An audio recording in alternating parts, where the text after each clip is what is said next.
চন্দনদা, যখন আইনে পরিণত হয়ে গেছে 4 বছরেরও বেশি সময় আগে, তাহলে এটা তো অবধারিতই ছিল এর ইমপ্লিমেন্টেশন।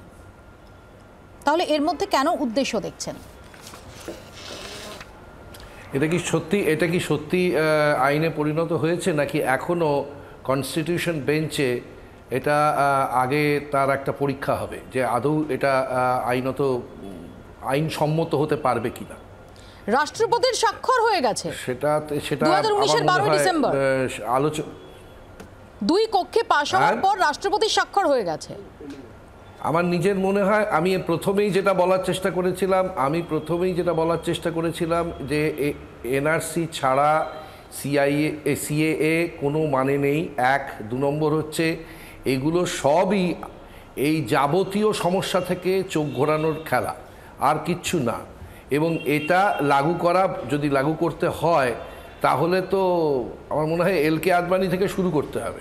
সেটা কি ওনারা পারবেন? আর 2 নম্বর কথা, ধর্মীয় অত্যাচারের কারণেই যদি আমাদের দেশে আশ্রয় নেওয়ার সুযোগ করে দেওয়া হয়, তাহলে একজন বালুচকে কেন সুযোগ করে দেওয়া হবে না?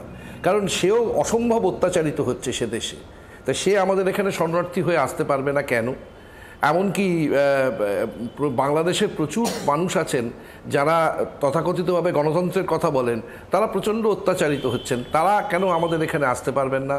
আর আসামে আমাদের চোখের সামনে দেখা এই দেশকে জৈন বৌদ্ধ খ্রিস্টান ধর্মাবলম্বীর ক্ষেত্রে এই সিএ এর নাগরিকত্বের প্রভিশন রয়েছে, কিন্তু কেন ইসলাম ধর্মাবলম্বী তাদের বাইরে রাখা হয়েছে?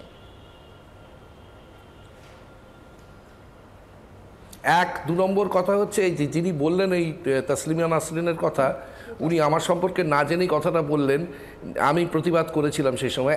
2 নম্বর, তখন বামফ্রন্ট সরকার এটা করেছিল বলেই ওনাদের একটা অধিকার আছে এই ধরনের কাজ করার। এইটাই এই রাজনৈতিক দলগুলো কন্টিনিউয়াসলি, তৃণমূল এবং বিজেপি কন্টিনিউয়াসলি বলে অমুক সময় ওরা করেছিল, তাহলে কি তাদের অধিকার জন্মায় সেটা করার? বাংলার আওয়াজ, বাঙালির আবেগ, জি 24 ঘন্টা।